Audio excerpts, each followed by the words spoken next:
Okay, great. So I think a lot of people that will be watching this are familiar with myself. I'm Jennifer, the wine club and marketing manager at SpearHead Winery. I've been here for now my 4th year, and I'm on the front of the line. So I think a lot of people are familiar with me, but maybe not as familiar with Lisa. You can go ahead and introduce yourself if you want. Are you frozen? Am I frozen? Of 2013. And then as well as running the vineyard, I also actually assist in the cellar and have been doing that since I started here, as I also help anywhere I can. So I know the company pretty thoroughly. Awesome. Great. So one of the things we wanted to talk about today was the Pinot Noir Rose, which I have in my glass right here. Oh, there we go. That's weird.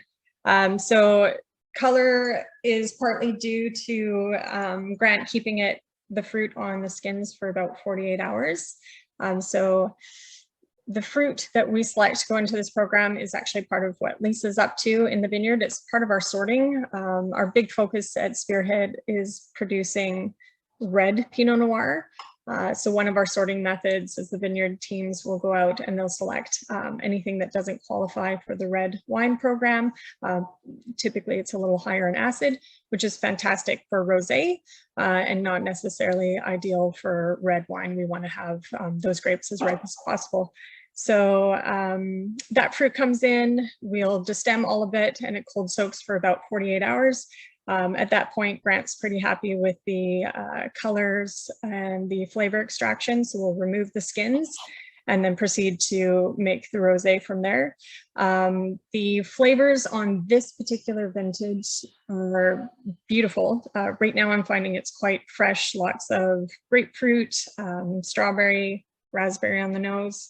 On the palate, I do find that acid really expresses itself, so maybe more on the tartar side, cranberry, rhubarb, maybe like a little watermelon finish to it. Very refreshing. I like it just by itself right now, but I'm sure it would go fantastic with cheese and charcuterie, anything grilled on the barbecue, things like that.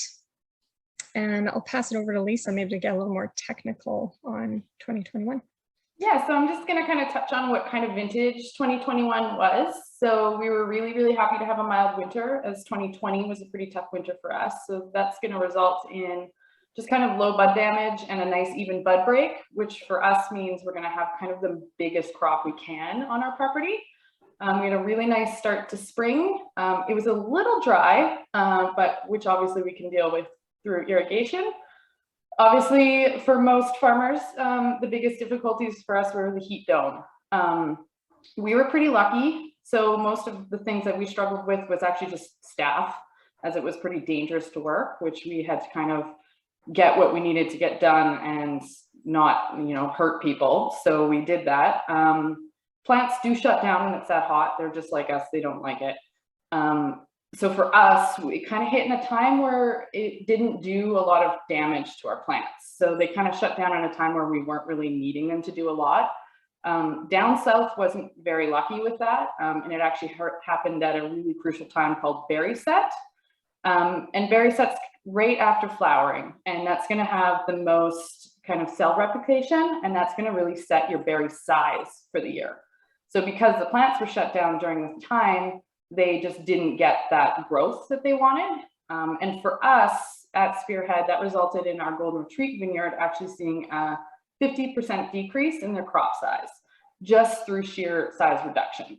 So the fruit was beautiful, but it was just the berries were much smaller than you would see. But other than that, it was actually ended up being a really nice year. It wasn't too hot. The smoke actually kind of was high enough that it cooled the temperatures without getting in our way of actually doing any smoke taint damage. And then we had a nice fall. It was warm, it was long. We were able to get our fruit off and hang it out there. So we were really happy with everything once we got through that intense temperatures. And then Jen kind of did talk about this, but I wanted to mention a little bit about rosé grape selection. So year to year, it does kind of vary. And what we're looking for is a juice to skin ratio. So Pinot Noir is quite a small berry. So when you're looking for a rosé, you want a little bit more juice to your skin, whereas with a red wine, you want that a little bit more even. So we actually go in and find that and pick it separately, depending on kind of areas. So we have a few areas we know well that will do that in our own vineyards and in our growers' vineyards, and then a couple growers that just kind of naturally produce bigger berries. So this year that was a part of Coyote, that's kind of near landscaping, so it gets a little bit more water, and then another grower we work with in East Kelowna.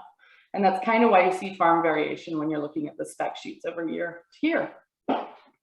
Yeah, absolutely. And the white Pinot Noir would be another really great example of part of the sorting and pre-selection. So they are doing multiple passes through the vineyard to make sure that the fruit that's coming in is allocated to the right program. And because of that, we don't actually have a sorting table. So during harvest, the fruit that's coming in is all premium fruit. It's what Lisa's kind of stipulated is what's appropriate to come in.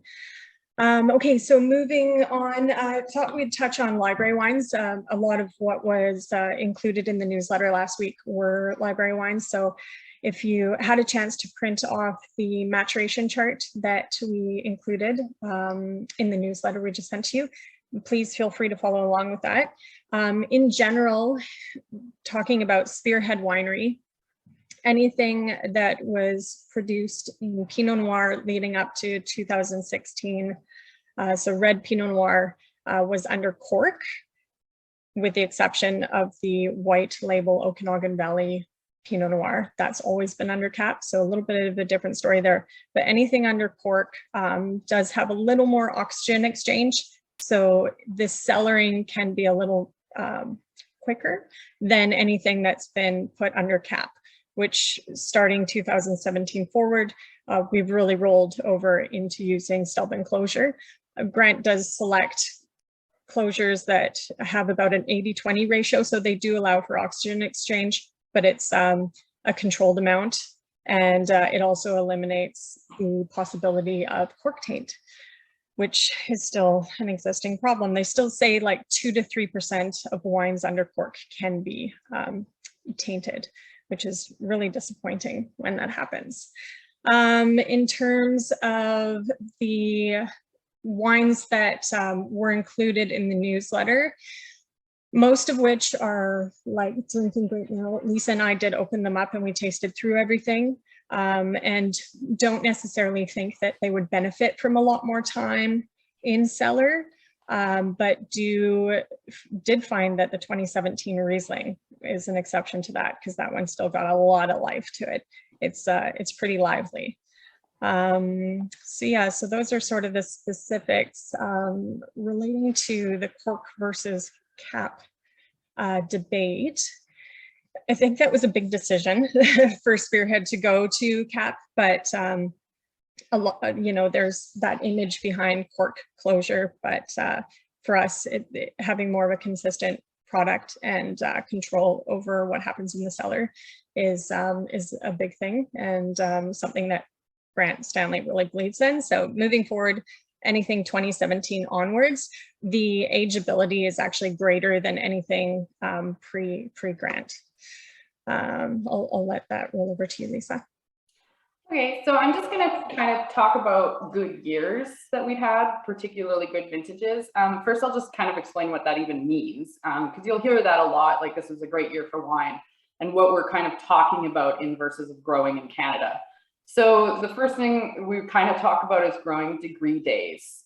So that's just kind of a day that has an optimal growing for a crop. It's just a very kind of technical way that we kind of categorize regions. And so Canada is right on the cusp of not even having enough of those to grow grapes. So we have them, they're just kind of really condensed in a smaller season when you look at places that don't kind of have the winter we have. So if Mother Nature is doing everything we want, we can have kind of a more extended season. So that looks like kind of a low kill winter. So like a nice mild winter. We like lots of snow because that actually insulates your roots really well.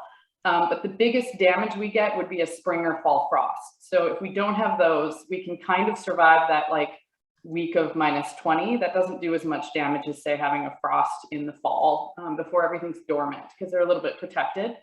And we like a slow but warm spring. Slow just because it gives us time to catch up and make sure we're like where we are with our like actual work. And then it also doesn't stress them out. So they're not, you know, all of a sudden just awake and working really hard. So that nice kind of ease into spring is really nice for us, as well as we like rain. Break, but we don't want anything over 35 for extended period of time, as the plants actually do shut down. So optimal summers for us are kind of low 30s, high 20s, and nothing too hot, just because they don't like working in that, just like we don't like working in that. And then we love a long, warm fall with cold nights. And what that's going to do is that's going to even out our ripeness, basically. So there's two kinds of ripeness you're going to have. You're going to have an acid ripeness and a sugar ripeness. So if it's really hot and then we go straight into a cold fall, you're going to kind of have those sugar levels nice and high, but you're not going to have the acidity supporting that, and vice versa. If it's a cooler summer, you're going to have this acid spike and the sugars are low. So the fall is really where they start balancing out, and the longer we can actually hold our fruit out there, the more likely we are to get that really nice balanced ripeness that's going to age in a bottle nicely. So that's what we're looking for. Sometimes it works, sometimes it doesn't. And no matter what happens, we will make good wine out of it. But this just makes it that much easier for us to make good wine. So the notable years for us here, the first one was 2014. So it was a bit of a later start to spring, but it was nice and warm. So it kind of made up for that. And then it was a hot summer without being too hot, sitting around kind of the high 20s. I actually have a book that I record all this in, so I went through this all and kind of looked at average temperatures, and which was kind of fun to do, actually. And then it was a really warm, long fall and a nice dry harvest as well. We don't want too much rain during harvest because that kind of dilutes all that hard work we've done with our ripening. This is also a really important year for SpearHead in two ways. It was the first year of a standalone Golden Retreat Pinot. Before, we had been almost purely estate. We hadn't actually had anyone growing with us until 2013. When we started actually working with other growers. So that kind of added to our portfolio, as well as we doubled our estate winery that year and planted 9,000 vines in the spring, which was quite an achievement for us. So we were pretty proud of that. The next notable year was 2016. So that was a really nice warm spring, nice mild winter with a good bud break, which gave us quite a good crop for us. The summer was nice and hot again. This one actually was more in the high, like in the mid 30s, but not really any sustained, like you would get a day of like 36 and it'd kind of go back down. And then this was a really, really lovely fall. It was super sunny, it was really warm, but we still had those like nice nighttime temperatures, but it was in like the 20s that fall. And it was just a real pleasure to pick grapes that year because it was just beautiful every day, and I do have very distinct memories of the crew just loving it. So that was a fun year. And then the last one we wanted to bring up was 2017. So this was actually a much more wet spring, but it was warm. So that actually is okay. The only thing we'd have to kind of adjust with that would be, this is obviously a little bit more prime for mildew growth. So we just kind of have to keep our eye on that and adjust a little bit for that. Another hot summer, but again, just kind of low 30s, nothing too bad. This was a rainy harvest. We had the warmer fall, and then as soon as we got those numbers and we started picking, it rained so much. But it wasn't bad because we're pulling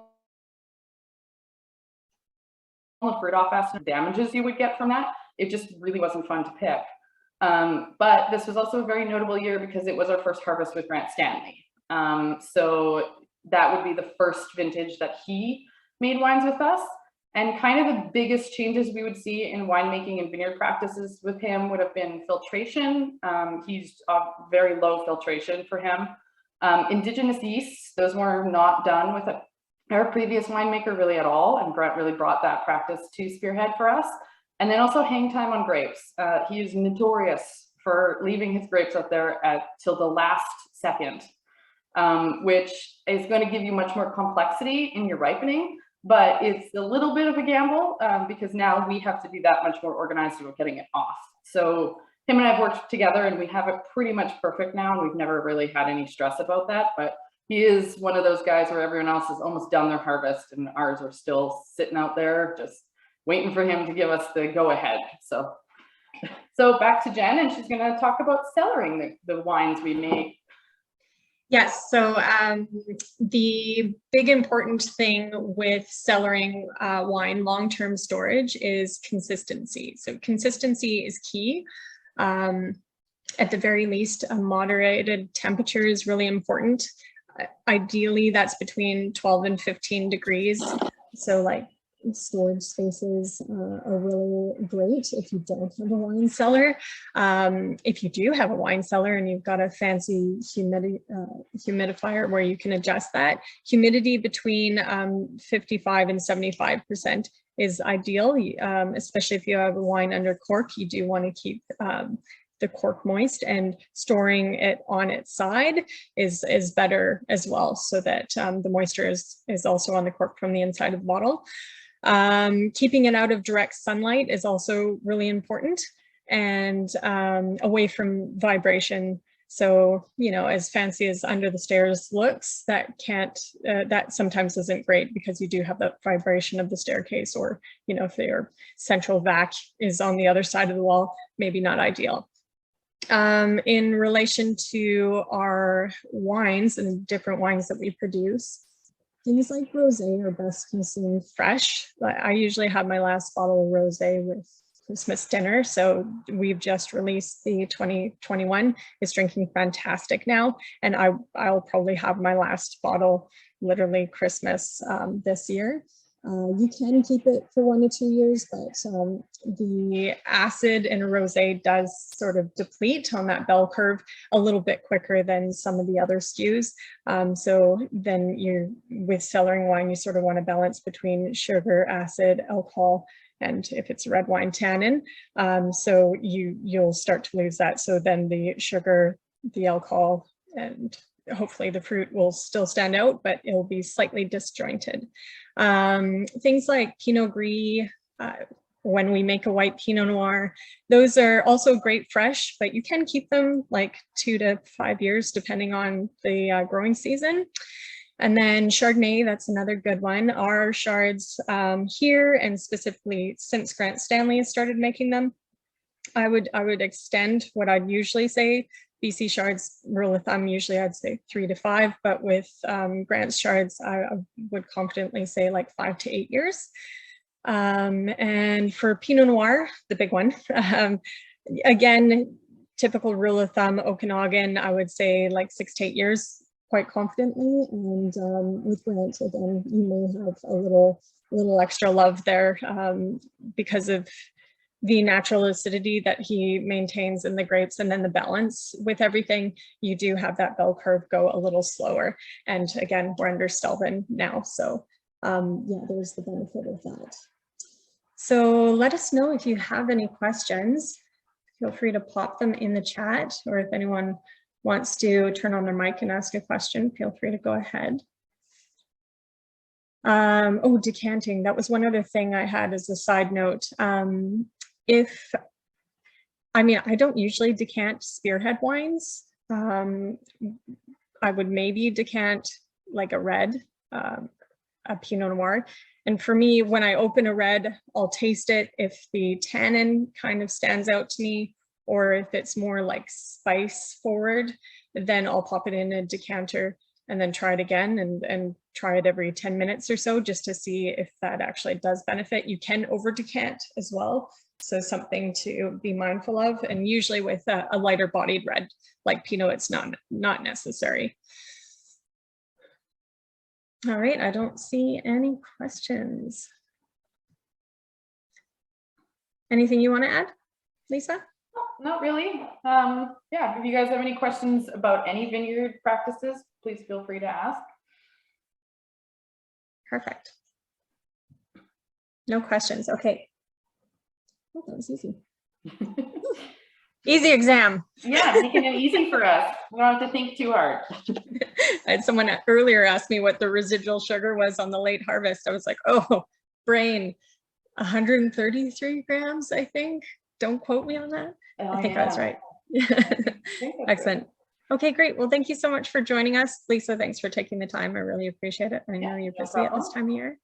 And yeah, hope to see you all at SpearHead soon. We're now open Fridays to Mondays, 12 to 5. So feel free to come on up if you're in the neighborhood. Or yeah, otherwise keep buying wine online. We'll see you soon. All right, thanks. Take care. Thanks, guys.